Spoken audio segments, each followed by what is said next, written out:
coming. And today is, as you know, Saturday, November 15th. It is a very lucky day. The reason I say that is because there are at least 5 events going on.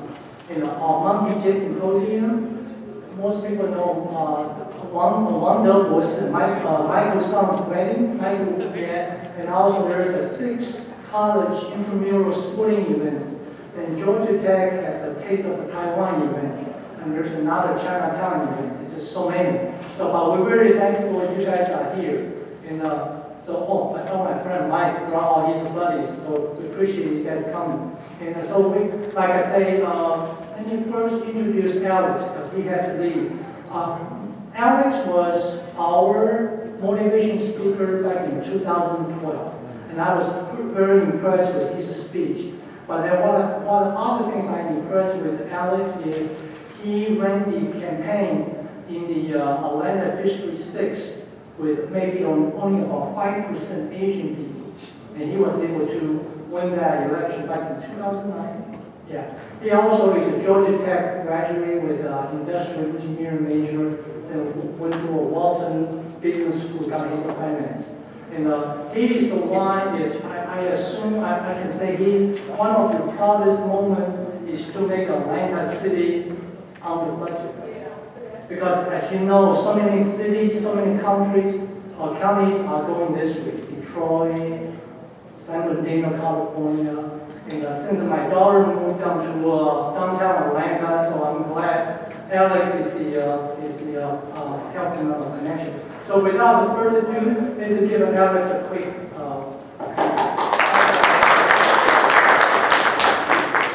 Thank you, Jimmy.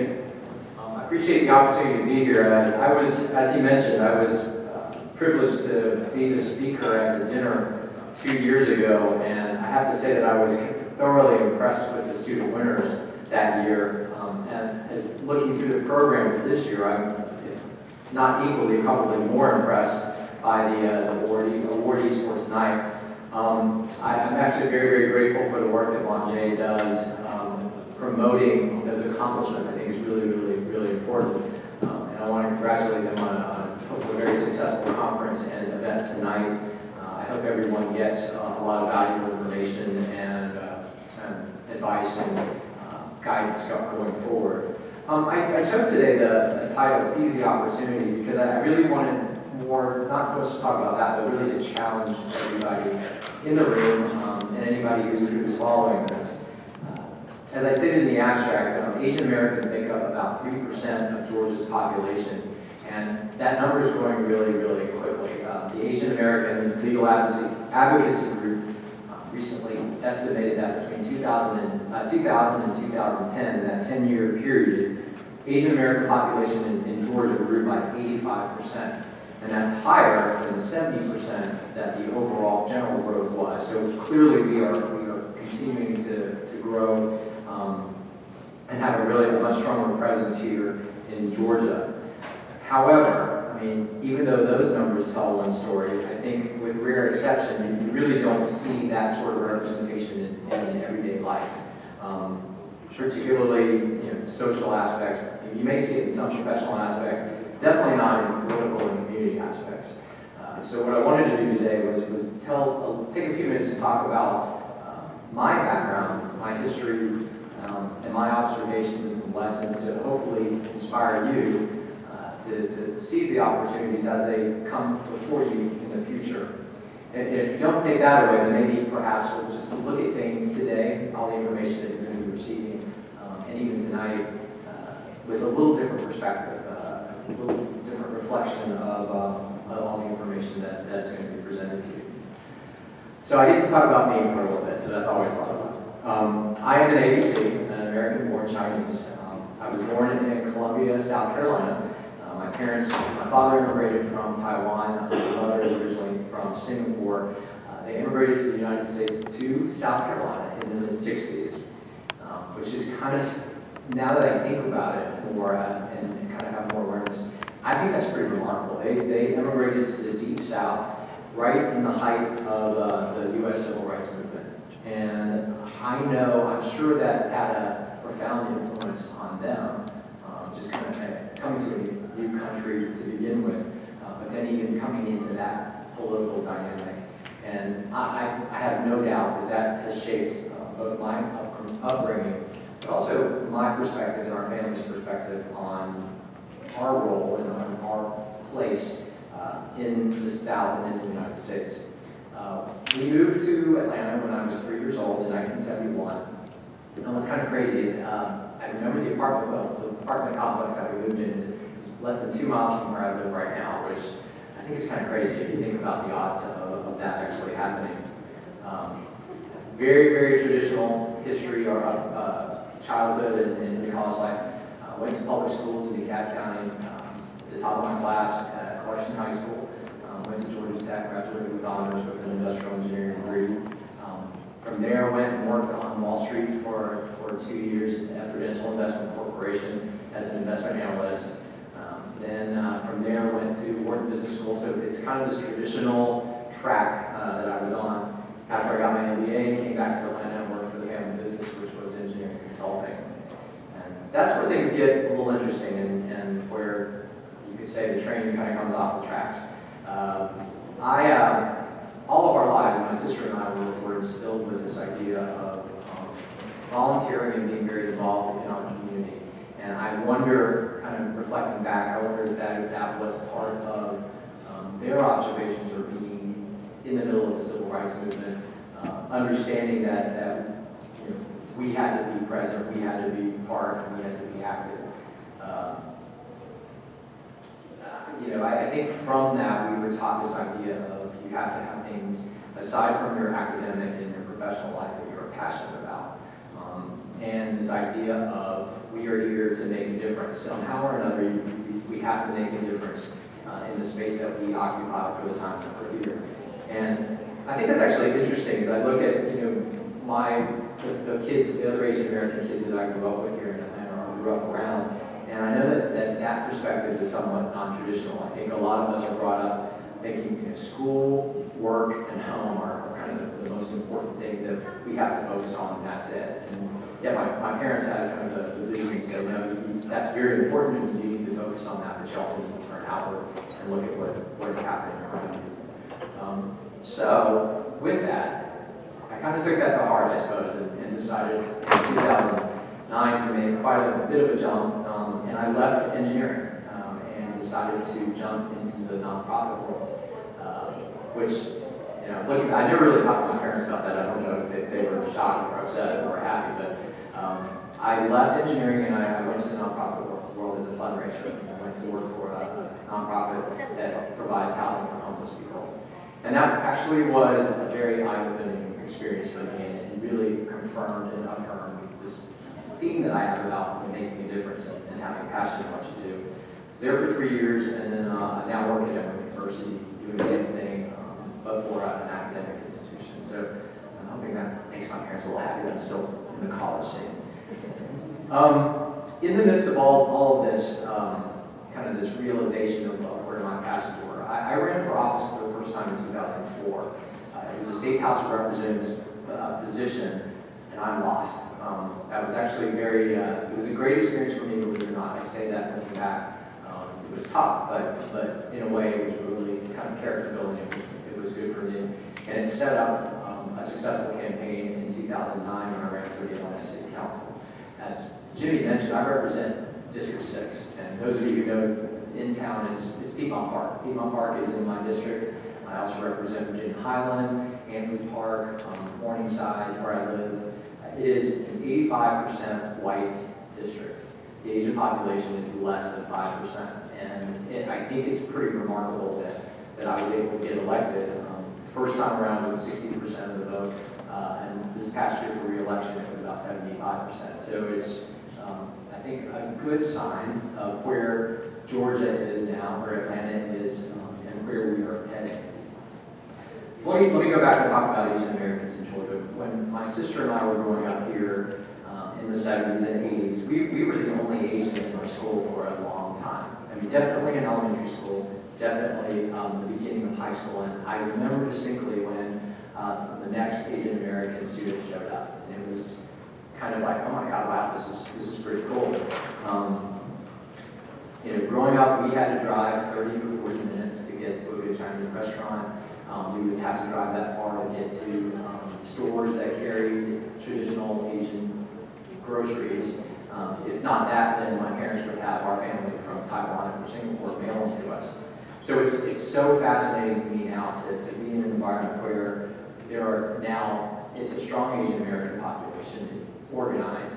There are organizations like this that promote our culture, our community, ourselves. And I think that is, you know, that I don't know that I ever would have thought that would happen in the course of my lifetime. You know, it's interesting too, because I think we also need to be careful, because whereas the natural tendency is for us to kind of cling together, and you're always more comfortable with like people. I think now that we've kind of got this critical mass, and I think we've got these organizations that are out promoting business, promoting civil rights, promoting cultural issues, I think we've got a great platform now to start looking back out into the community and to recognize our role here in Georgia, and not just Georgia, but also in the country. Obviously, my perspective is going to be on politics. It's kind of, I think, a very telling example, though. Asian Americans are definitely woefully underrepresented in the political scene.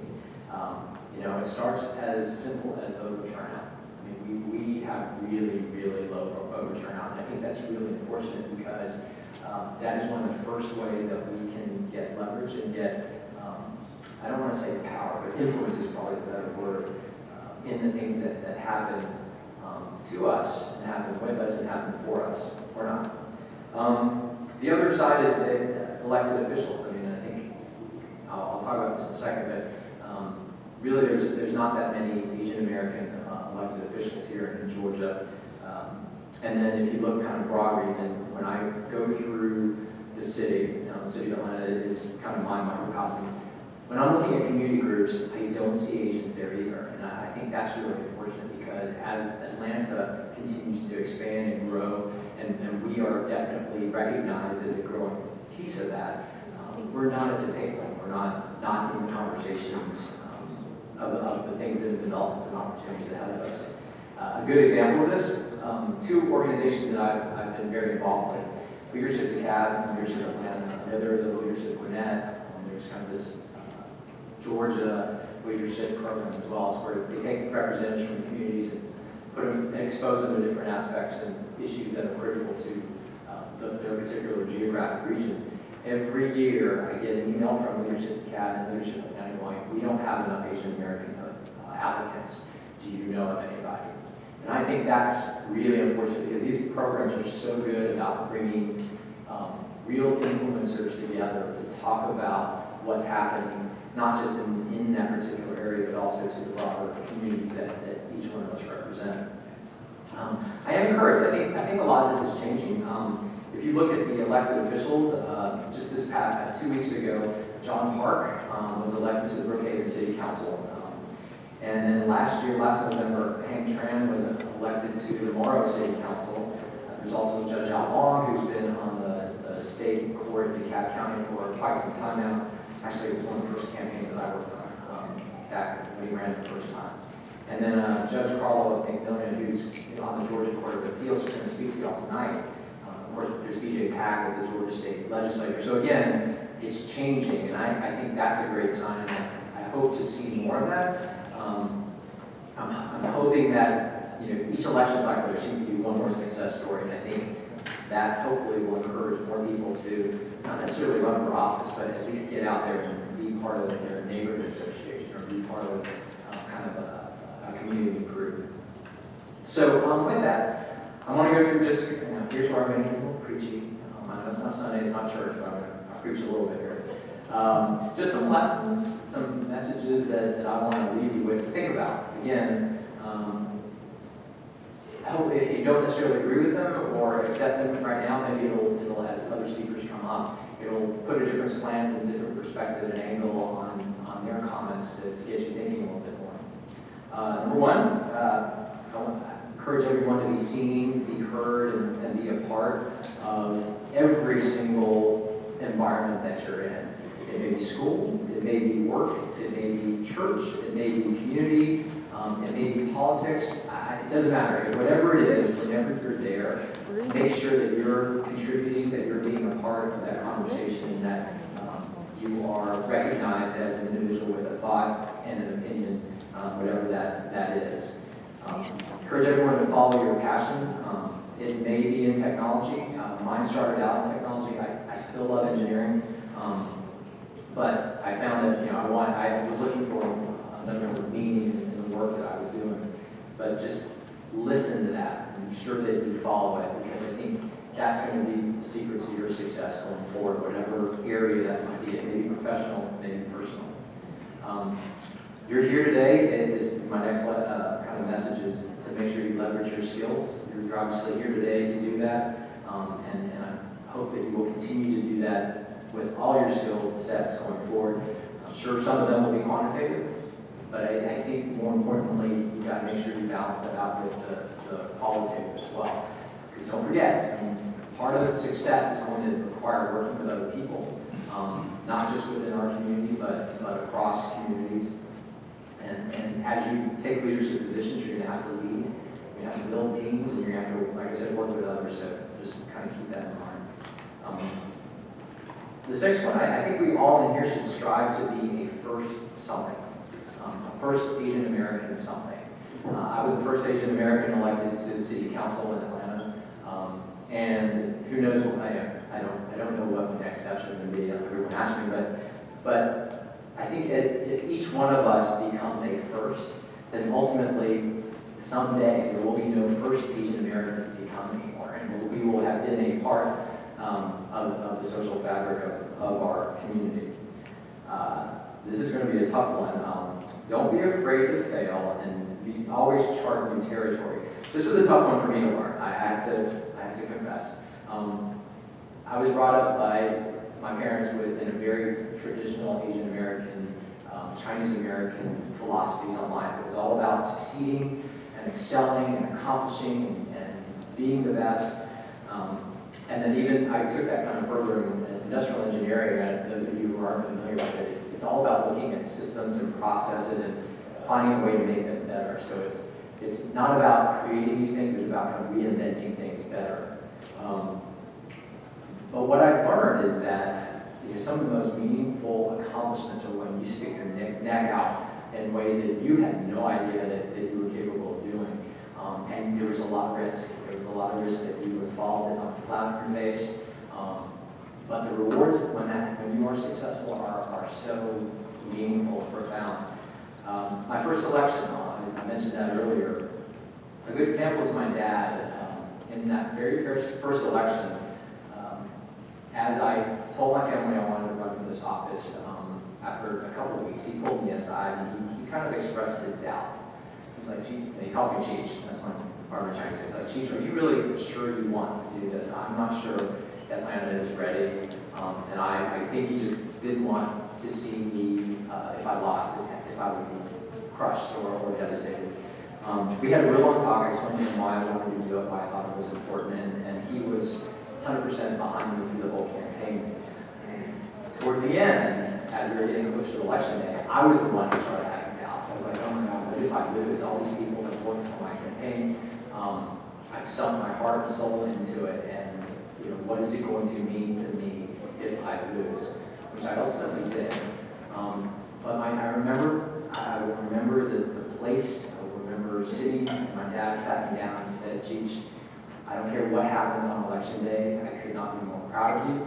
You have done more for the Asian community simply by running than you can ever. It doesn't matter if you win or lose. You have moved the needle forward in terms of changing stereotypes, showing what we are capable of, and educating others about our culture, our values, our beliefs, and who we as Asian Americans are.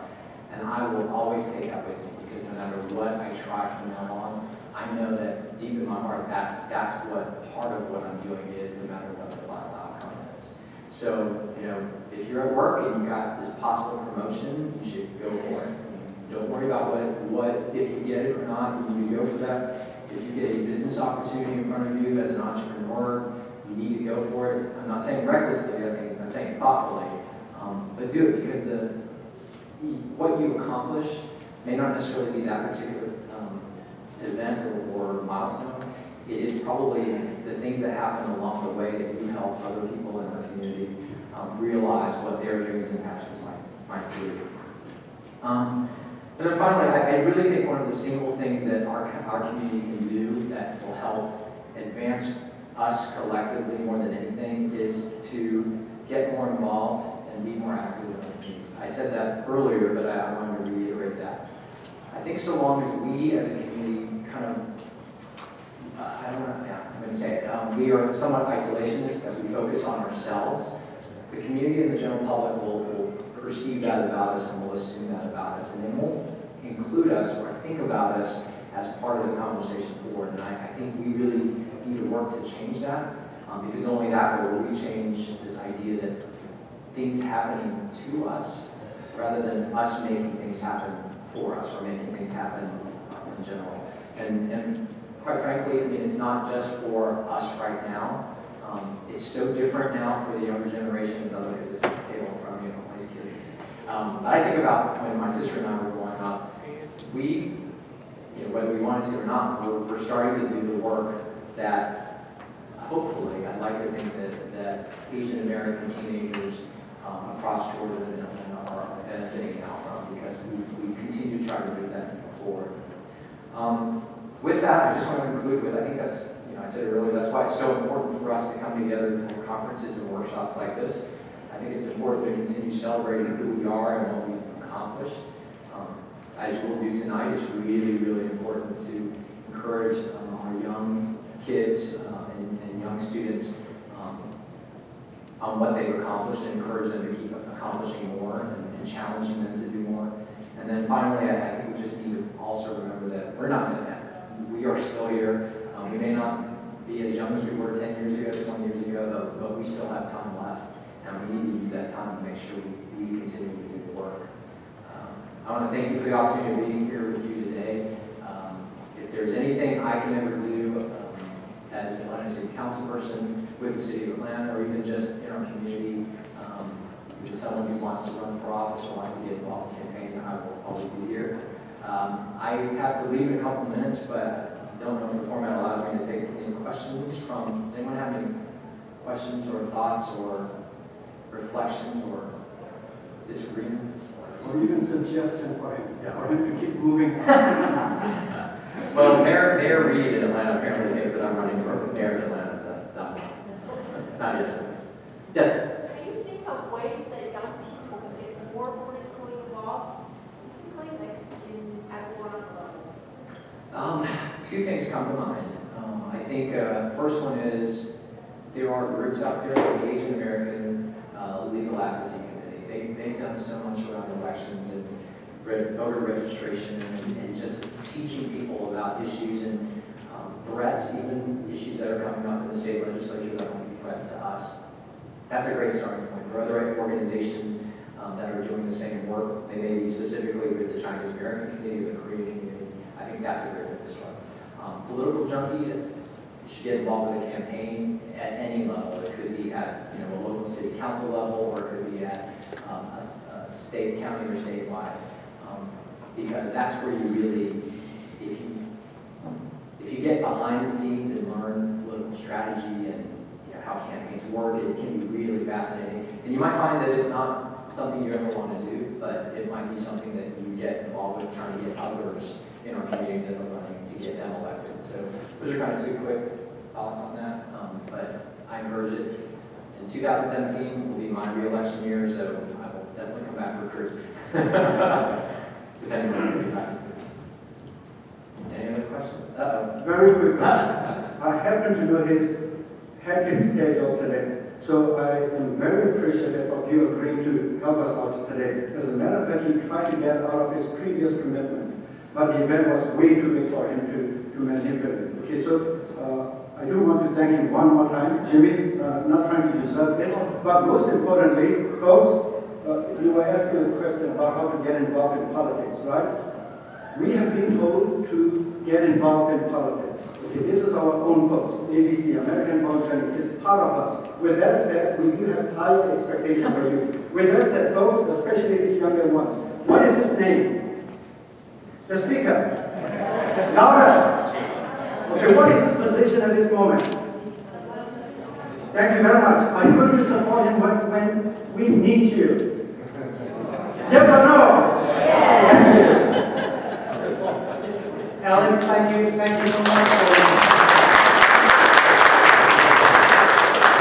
so much for this very inspirational speech. And I know you have to go. Two things. One is, I hope you're going to be the first Atlanta mayor or the first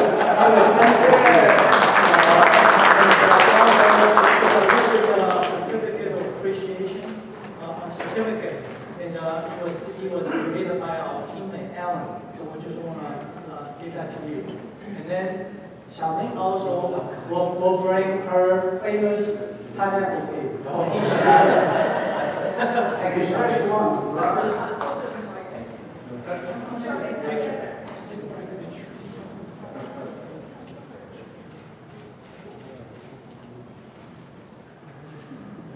Thank you, Alex. My apologies for having to leave, but the economy.